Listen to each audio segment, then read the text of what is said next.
Hello, students. This is Grammy Pammy. I heard you were studying about Jamestown settlement, so I thought I would go out and take a few pictures and make a little video for you.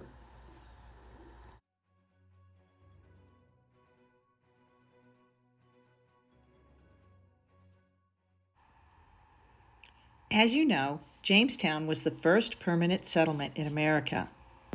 The voyage started in London, December 20th, 1606, and took 144 days to cross the Atlantic. There were 3 ships. I'm sure you know the names: the Susan Constant, the Discovery, and the Godspeed. The 3 ships held 105 people, including ministers, soldiers, artisans, laborers, but no women.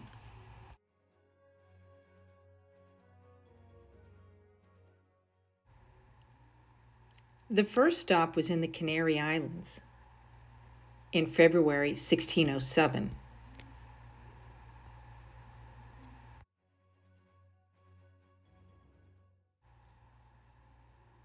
There were some other stops along the way in the Caribbean islands to get more supplies.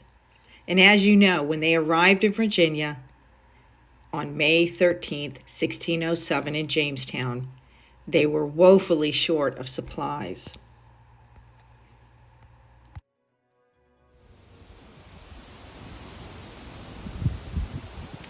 After the settlers had been in Virginia for about a week, after establishing Jamestown, Captain Newport led a group of 23 men, including John Smith, George Percy, and Gabriel Archer, on an exploration up the James River. They met the Powhatan Indians, who were eager to trade and enjoyed their hospitality. Here are some of the places where the Indians lived. These were their homes.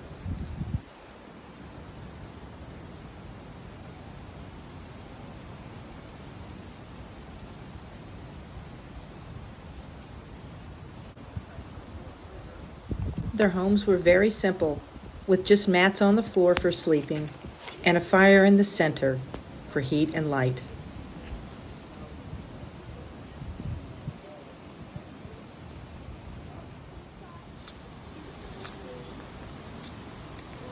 There are many parts of Jamestown where there are reenactors actually doing the trades that were done at the time of Jamestown settlement. This is an Indian making an arrow and showing some of the furs that he's caught. And he'll later tan those for clothing.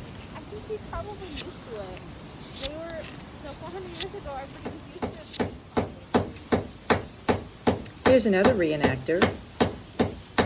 He's using a forge to make nails, and those nails are used throughout the settlement and also used in colonial Williamsburg to actually use in the buildings for construction.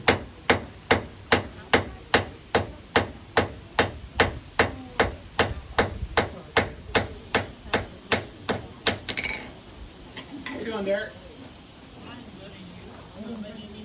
What's that?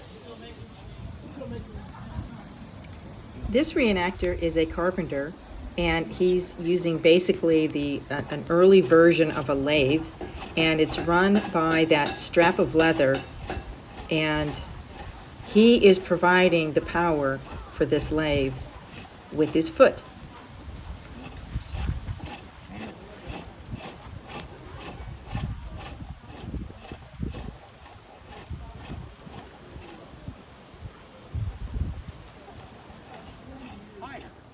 Because, you're being conscientious and being... This reenactor is showing people a gun that was actually made in colonial Williamsburg by hand. Every single thing in that gun is made in the same fashion as it was in 1607. Priming powder falls out.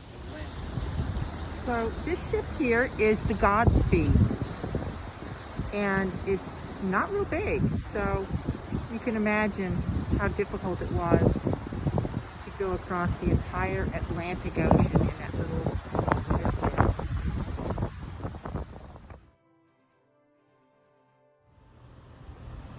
Here's where some of the sailors slept.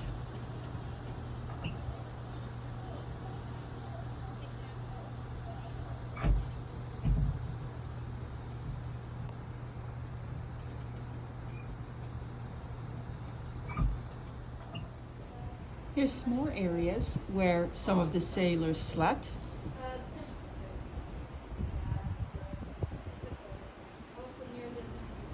And they also played games there. Wrote letters.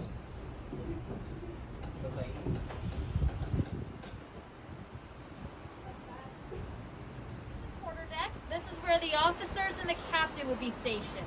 Whoever is in charge of that current block of time. And this is a good spot for them. They have great visibility of the rest of the ship. They can see the main deck, the forecastle deck, the crew, the waterways.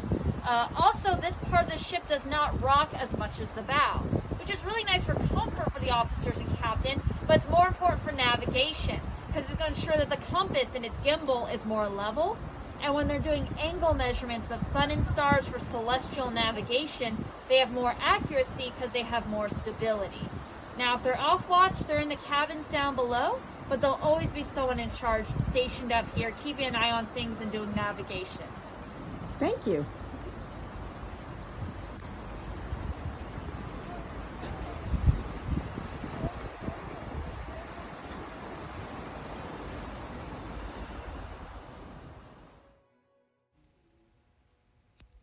I hope you've enjoyed this very small tour of what Jamestown is like.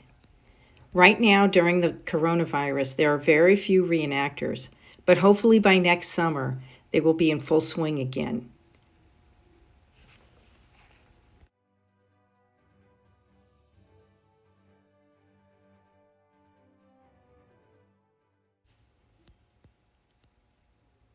I consider myself so lucky to live in a place like Virginia. It is so beautiful, and there is so much history everywhere in the state. I hope you've enjoyed this little video about Jamestown,